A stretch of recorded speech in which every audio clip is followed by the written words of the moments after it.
Good evening, ladies and gentlemen. My name is Clay, and I am the Bucks believer. Today we saw the Bucks pull out a great 124-118 win over the Brooklyn Nets. This victory takes them to a 5-1 record for the season against the two teams that are currently ahead of them in the Eastern Conference playoff race, as they swept the Philadelphia 76ers 3-0, and they took the lead in the season series against the Brooklyn Nets 2-1 after this win. This performance against elite teams bodes very well for the Bucks come playoff time, and I especially enjoyed this win because there were some circumstances that were going to make this tough for the Bucks to win. First of all, it was the second straight game against the Nets as they came away with a win against Brooklyn on Sunday afternoon. It's really hard to beat a top-notch championship contender level team like Brooklyn 2 games in a row, but the Bucks were able to do so despite some terrific performances from the Nets superstar players. Kevin Durant had 32 points in this game and Kyrie Irving had 38. The Nets as a whole also shot the ball very well as they made 46.5% of their three-pointers. Despite this great shooting performance from the Nets, the Bucks were still able to win, and there are two statistics that really point out the primary reasons why. The first of these is the offensive rebounding. Last season, the Bucks were 29th in offensive rebound rate and were one of the teams that spent the least amount of time looking to grab offensive boards and were much more prone to get back in transition and shut down easy baskets for the opposing squad. This season, we've seen a bit of a shift in mentality from Bucks coach Mike Budenholzer, and the Bucks have moved all the way up to 15th in offensive rebound rate. And in this game, that really shone through as the Bucks grabbed 15 offensive rebounds. 6 of those were from Donte DiVincenzo.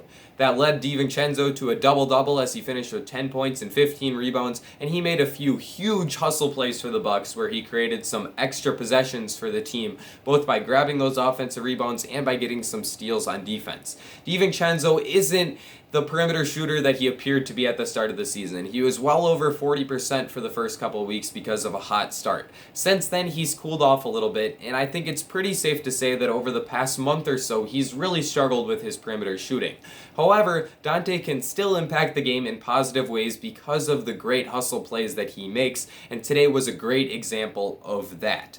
Brook Lopez did a great job in clearing a lot of those lanes for Donte as he was matched up with DeAndre Jordan, who's a very strong rebounding center. But Brook was able to box out DJ and create those offensive rebound opportunities for Donte, and although he only had 2 offensive rebounds, he certainly made a much bigger impact on the offensive glass than that. This type of extreme offensive rebounding brings a different niche to the Bucks offense, as if they can create extra opportunities for an offense that has been ranked in the top 10 for the entire season to score. That's going to make it really difficult for opposing teams to hold this team to a reasonable amount of points, giving opposition a chance to win. So this offensive rebounding is definitely a good sign, and for me, it's one of the 2 primary reasons why they were able to win this game. The second of those is free throws. The Nets shot just 16 for 26 from the free throw line, which is 61.5%. That's not really good at all, and we in particular saw the Nets role players struggle as DeAndre Jordan and Jeff Green combined to shoot 4 for 12 from the free throw line. That is not good, folks. The Bucks, however, did much better from the strike, and that's good to see because that's been an area where they've struggled a little bit in the past. But tonight, the Bucks went 22 for 27 from the free throw line, which equates to 81.5%. This advantage from the free throw line, as well as the offensive rebounding that the Bucks were able to put in, was a large reason why they were able to win this game. But I also have to give a ton of credit to the Bucks' big 3. The combination of Giannis Antetokounmpo, Chris Middleton, and Jrue Holiday are the reason why I picked the Bucks to win the Eastern Conference at the beginning of the season, and they are also the reason why my confidence in this team has not wavered throughout the entire season. I'm the Bucks believer, and I think this team is going to win the East, and it's performances like tonight's and Sunday afternoons that give me so much confidence in this squad. Chris Middleton is the first player that I want to spotlight here, and he actually got off to a really slow start to this game. Through 3 quarters, he had just 7 points on 2 for 11 shooting, and he was really struggling to get anything going. Then, in the fourth quarter, Coach Mike Budenholzer ran some out-of-bounds plays for him that allowed him to get some easy shots at the basket, and from there, Chris really got it going. As we like to say, he warmed it up, because that's what he was born to do. Chris finished by making his last 7 shots, and he had 16 points in the fourth quarter alone. That is a monster output from Chris in the scoring department, and it was great to see him step up and make shots when the Bucks really needed him to. Overall, for Chris, it's good that he was able to rebound from a tough start and end up making a huge impact on a Bucks win. Jrue Holiday also played really well, although he was much more consistent throughout the game. Jrue was great both as a scorer and as a distributor, and he was able to make up for some minutes in which Giannis Antetokounmpo was forced to sit out with some foul trouble. In that time, Jrue really thrived, and he was able to finish with an outstanding stat line of 23 points, 8 rebounds, and 10 assists on a remarkably efficient 8 for 13 shooting and 4 for 6 effort from beyond the arc. Jrue has been a super consistent player for the Bucks this season, and in this game he continued to do so, both on the offensive end where he chipped in all of the great statistics that I just pointed out, and also on defense where he allowed Kyrie Irving to have a huge night, but he certainly made Kyrie work for it, and Kyrie was also punished on the defensive end where Jrue was able to put him in post-up situations time and time again. Holiday also had his pull-up three-pointer going in this game, and he's shooting over 40% on those pull-up jumpers this season. So he can continue to do that. It makes it another huge weapon for him on offense and all that much more lethal as a scorer, which is incredible because of how great he is both as a passer and on the defensive end of the court.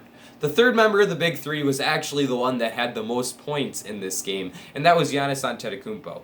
However, I think that Giannis actually had the worst game out of these three guys, and you certainly wouldn't be able to tell by his counting stats, as Giannis had 36 points and 12 rebounds, which is outstanding, don't get me wrong. If not for that kind of scoring and rebounding output from Giannis, the Bucks would not have been able to win this game. However, he did struggle a little bit with efficiency in this one, as he shot just 11 for 30 from the field and fell in love with his three-pointer a little bit. Giannis knocked down 4 threes, 3 of them in the first half and a 4th right at the beginning of the second half, and from there he started to take more and more pull-up three-pointers, which is not his game, and he went cold from beyond the arc towards the end of the third quarter and in the entire fourth quarter, and that ended up costing the Bucks a lot of possessions because when he takes those pull-up threes, oftentimes it's at the beginning of a possession where there's been no passes thus far. So with Giannis, I hope that we can see him continue to have the mentality of attacking one-on-one matchups in the paint instead of from beyond the arc, because when he did so, I think that he did a great job. Similar to in Sunday afternoon's matchup, the Nets were mostly attacking Giannis with a straight-up one-on-one defender. Whether that was DeAndre Jordan, Blake Griffin, or Kevin Durant, it shouldn't matter. Giannis should be able to score at the rim on either of those 3 guys. However, Giannis got a little tentative and he started settling for the jump shots, so my biggest takeaway from this one for him would be that he should continue to attack the rim, especially when he's in those one-on-one situations, because he's so strong and so good at finishing in there that it's always going to be a better shot for him than pulling up from beyond the three-point line. Finally, I want to touch on Bryn Forbes because Bryn continues to prove that he's going to be able to stay on the court in big games. When Bryn was first signed by the Bucks this offseason, it was mostly met with a round of applause from Bucks fans because of the level of shooter that Bryn Forbes is, and everyone thought that that would continue to grow as he plays off of Giannis Antetokounmpo, and that has certainly happened this year. However, when that signing happened, people doubted Bryn and his ability to stay on the court in the playoffs a little bit because of his defense. Bryn is a smaller guard, and that limits how effective he can be in the postseason because opposing teams will just try to take him in the post and take advantage of that mismatch. However, Bryn continues to show that he's able to fight on the defensive end of the court. He can grab some big rebounds for a little guy, and on offense, well, Bryn just continues to knock down shots. He had 14 points in this game on 5 for 10 shooting and 4 for 7 3-point shooting, and was actually in the game to close out for the Bucks, which is not something we've seen too much this season. He was going offense for defense with PJ Tucker, and he provided a whole lot of spacing for the Bucks on that offensive end whenever he was on the court. So another huge game from Bryn Forbes. He was a team best plus 20 in terms of plus minus in this game, and he played just 27 minutes, which is 10 or so less than each of the big three. So a great game from Bryn Forbes, and I love to see him continue to contribute in big ways because the Bucks are going to need him to keep hitting shots in the postseason. Let me know what you thought of this game in the comments section down below. Are you as fired up as I am about this huge win for Milwaukee? Be sure to let me know. Leave a like and be sure to subscribe, especially if you are a fellow Bucks believer. This is the place for you.